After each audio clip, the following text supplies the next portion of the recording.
Assalamualaikum warahmatullahi wabarakatuh. Salam sejahtera bagi kita semuanya. Masih dengan saya Mr. Wahid Nugroho dari pesantren bahasa Rumah Cerdas Bahasa Inggris.com, belajar bahasa Inggris dan TOEFL dari nol. Syukur alhamdulillah saya dalam keadaan sehat. Anda yang sedang menonton video saya kali ini juga saya doakan Anda dalam keadaan sehat sehingga kita bisa sama-sama belajar di channel Rumah Cerdas Bahasa Inggris.com ini. Dalam video kali ini saya akan mengajarkan kepada Anda tentang tips dan strategi bagaimana cara mengerjakan soal listening khususnya di TOEFL ITB. Perlu teman-teman ketahui bahwasanya ketika teman-teman ingin mengerjakan soal TOEFL khususnya di listening, Anda harus tahu bahwasanya di listening itu tidak ada sistem pengurangan. Mohon maaf, di TOEFL itu tidak hanya di listening ya, semuanya di TOEFL itu tidak ada sistem pengurangan. Maksudnya bagaimana, Sir? Maksudnya gini. Jadi di bagian pertama, di bagian listening itu ada 50 soal.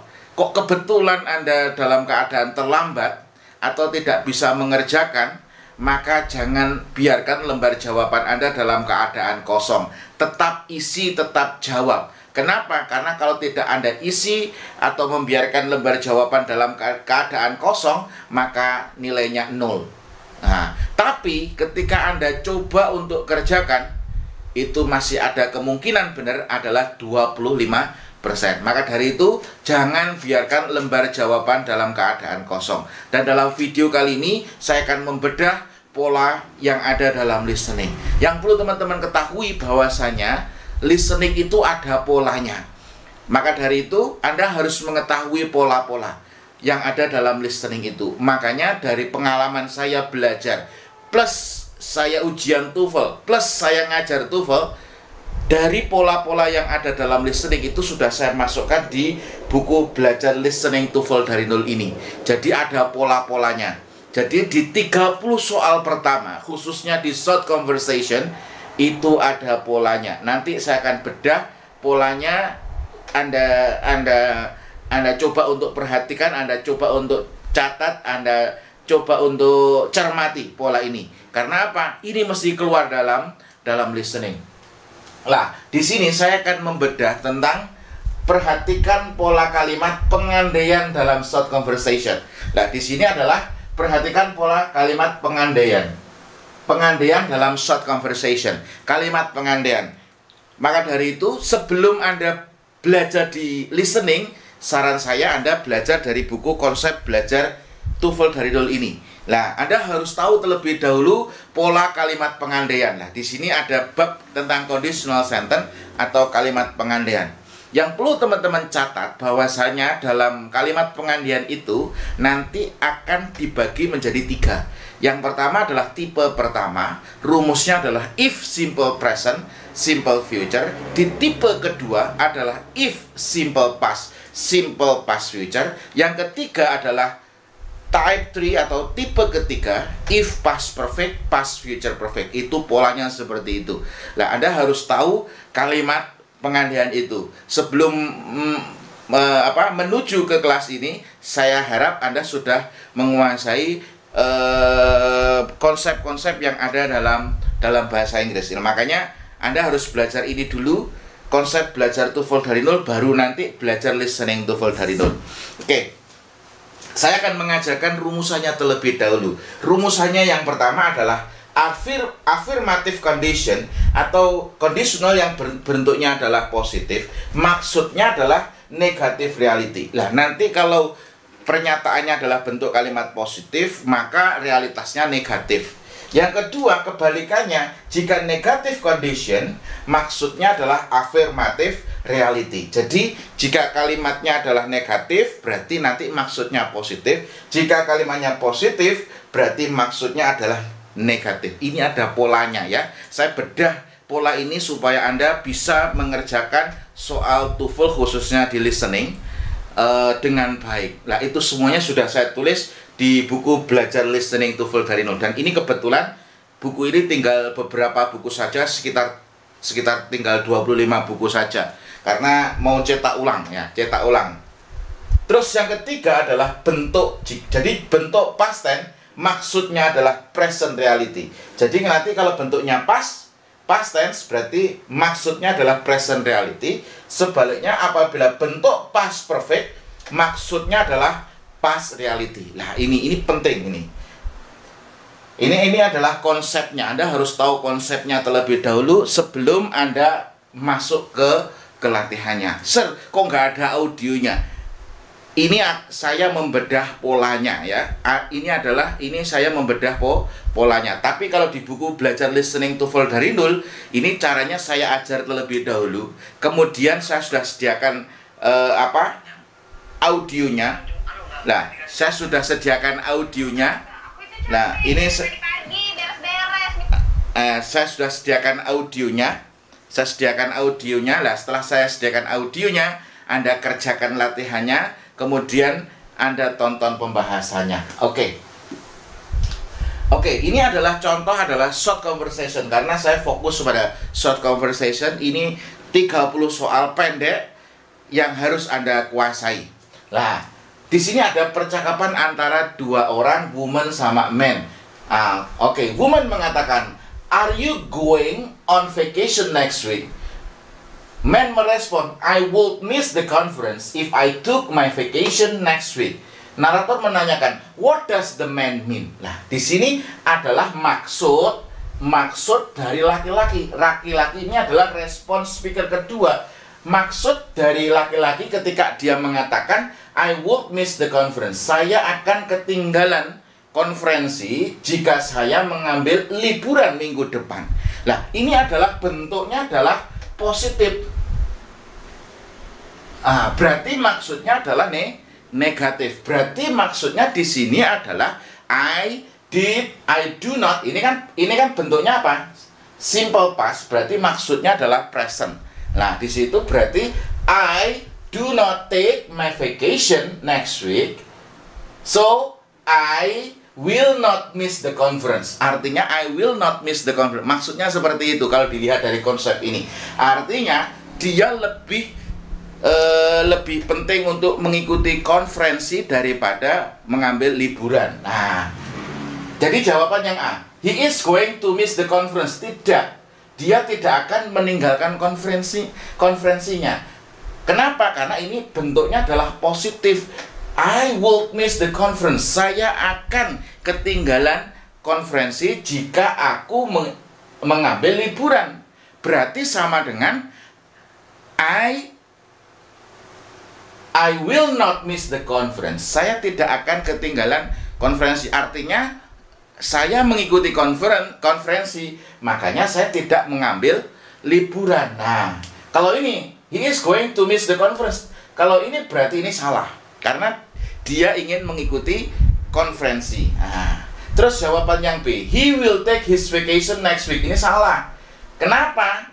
Kalau ini berarti tidak cocok dengan respon speaker kedua. Dia akan mengambil liburannya minggu depan. Oh tidak. Dia lebih ingin mengikuti konferensinya. Artinya dia tidak mau ketinggalan konferensi, mau mengikuti konferensi dan menunda liburannya. He will attend the conference. Lah, jawabannya adalah yang C. Dia akan menghadiri konferensi. Nah, ini dia akan menghadiri konferensi. Anda harus sedikit jeli untuk mengerjakan pola-pola yang ada dalam listening di sini. Nah, terus jawaban yang D, he won't miss the vacation. Dia tidak ingin ketinggalan liburan. Ini juga tidak. Maksudnya yang ingin saya sampaikan di sini adalah ini adalah kalimat pengandaian. Ini ada if clause-nya. Nah, kalau ini adalah bentuknya positif, maka maksudnya adalah negatif. Ya. Ini adalah simple past, maka maksudnya adalah present. Jadi sama dengan kalau ini positif berarti maksudnya negatif. Berarti I do not take my vacation next week. Nah, gitu. I do not take my vacation next week. Loh, kok I do not take my vacation next week itu kok pakai next week, kok pakai simple present. Nah, itu nanti di buku konsep belajar TOEFL dari nol ini sudah dijelaskan. Oke, kemudian soal yang nomor 2 ya. Do you take the bus to work every day, apakah kamu pergi atau kamu mengendarai? Take ini artinya, take itu adalah light verb ya. Light verb itu adalah verb yang ringan, yang artinya itu berdasarkan apa? Penggunaan. Oke. Do you take the bus to work every day? Apakah kamu naik bis ke tempat kerja setiap hari? Woman merespon, if I didn't take I didn't take the bus, I don't know how I would get there. Jika aku tidak naik bis, aku tidak tahu bagaimana saya akan pergi ke sana. Itu ke sana berarti ke tempat kerja, ke kantor gitu. Berarti ini kalimatnya apa? Negatif. Negatif ya toh. Berarti nanti realitanya adalah positif. Ini adalah bentuk simple past. Simple past berarti maksudnya adalah present. Berarti sama dengan I take the bus. I take the bus every day. Maksudnya gitu ya. What does the woman mean? Apa maksud dari perempuan? Nah, di sini she never took the bus to work. Ini salah. Dia tidak pernah naik bis untuk ke tempat kerja. Ini salah. He regularly takes the bus. Lah. Jadi jawabannya yang benar yang B. Dia setiap hari, atau regular itu secara beraturan atau setiap hari naik bis. Nah, jawabannya yang B. Jawaban yang C. She doesn't know how to get to work. Dia tidak mengetahui bagaimana dia pergi ke kantor. Nah, ini juga salah. Dia pergi ke kantor setiap hari dengan mengendarai bis, naik bis. He get lost on the bus. Lah, get lost itu apa artinya? Tersesat. Ini juga salah, nggak nyambung sama sekali. Loh, sir, ini kok nggak pakai audio? Saya sampaikan sekali lagi, saya membedah polanya. Saya membedah polanya. Untuk ketajaman Anda untuk menangkap informasi yang ada dalam listening, Anda harus sering mendengarkan percakapan ataupun mendengarkan lagu ataupun pidato yang dalam bahasa Inggris. Makanya di sini saya juga sertakan latihannya. Nah, di sini ada video. Saya kasih video nanti di link e-course-nya itu ada video, di mana nanti video itu di sini saya sudah sediakan skripnya. Lah, ini latihan 3. Latihan ini ada latihan 2, latihan 3 ini. Ini Anda caranya adalah tonton videonya sambil buka skripnya. Anda tonton sekali mungkin masih terlalu cepat. Anda ulangi 2 kali agak sedikit bisa menangkap. 3 kali, 4 kali sampai 20 kali. Kalau sudah 20 kali, saya yakin dia ngomong bahasa Inggris itu seperti ngomong bahasa Indonesia. Maka dari itu ini harus Anda harus latihan untuk mendengarkan banyak percakapan dalam bahasa Inggris. Lah, di sini saya coba untuk membedah polanya. Lah, ini contoh polanya seperti ini ya. Affirmative condition maksudnya adalah negative reality. Negative condition maksudnya adalah affirmative reality. Bentuk past tense maksudnya adalah present reality. Bentuk past perfect maksudnya adalah past reality. Ini adalah polanya. Jadi latihan pertama adalah membiasakan Anda mendengar. Latihan kedua, latihan Anda memahami. Memahami itu dengan bagaimana? Dengan menguasai banyak pola yang ada dalam listening. Oke, soal nomor 3. Woman, I really think you should try to be a little calmer. Nah, perempuan mengatakan, saya benar-benar berpikir kamu seharusnya mencoba untuk sedikit lebih tenang. Untuk sedikit lebih tenang. Man merespon, if I were any calmer, I will be asleep. Jika aku lebih tenang lagi, aku akan tertidur. Berarti sama dengan dia sudah sangat tenang. Jadi tenang itu kalau lebih tenang lagi dia akan sleep, tidur. Nah, narator menanyakan, what does the man mean? Apa yang dimaksud oleh laki-laki? Nah, laki-laki mengatakan tadi apa? Jika aku lebih tenang lagi, saya akan tertidur. berarti sama dengan saya sudah sangat tenang. Lah, jawaban yang A, he need to take a nap. Dia butuh untuk tidur siang. Ini salah. He hopes the woman will help him to calm down. Dia berharap perempuan itu akan membantunya untuk lebih tenang. Ini salah. The woman just woke him up. Perempuan baru saja membangunkannya. Ini juga salah. He is extremely relaxed. Dia sangat tenang. Nah, jawabannya yang benar adalah yang D. Ini adalah pola yang ada dalam listening.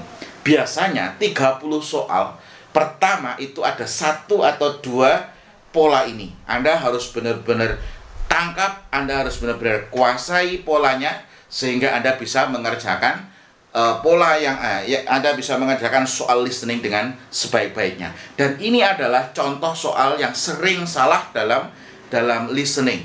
Maka dari itu Anda harus benar-benar kuasai ini. Jika Anda belum menguasai, Anda bisa ulangi video ini berkali-kali. Kalau lebih sistematisnya, Anda bisa belajar listening TOEFL dari nol. Sekian video ini, semoga bermanfaat. Terus belajar, tingkatkan kemampuan, dan saya doakan Anda semakin sukses di studi maupun di karir. Sekian, kurang lebihnya mohon maaf. Assalamualaikum warahmatullahi wabarakatuh.